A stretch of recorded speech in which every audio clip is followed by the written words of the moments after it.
habang nakatingala sa taas ng puno. Sabi ng bata sa kanyang tatay, "Pakikuha nga po yun." Ano kaya yun? Go. Prutas. On a scale of 1 to 10, gaano kalakas ang loob mong maligo ng walang saplot sa beach?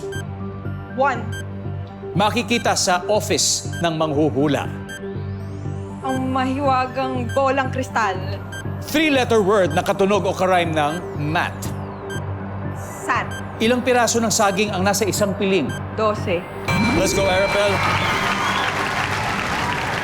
Habang nakatingala sa taas, sabi ng bata sa kanyang tatay, "Pakikuha nga po yun sa puno." Ano kaya yun? Sabi mo'y prutas. Ang sabi ng survey ay...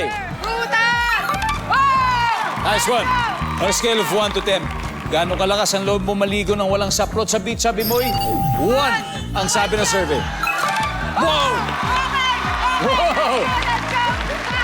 Makikita sa office ng manghuhula, sabi mo'y bolang kristal. Ang sabi ng survey. Wow! 3-letter word na katunog ng mat. Ang sabi mo'y sat. Ang sabi ng survey ay... Meron. Ay, meron. Ilang piraso ng saging ang nasa isang piling? Ang sabi mo, 12 o isang dosena. Ang sabi ng survey, wow, 159!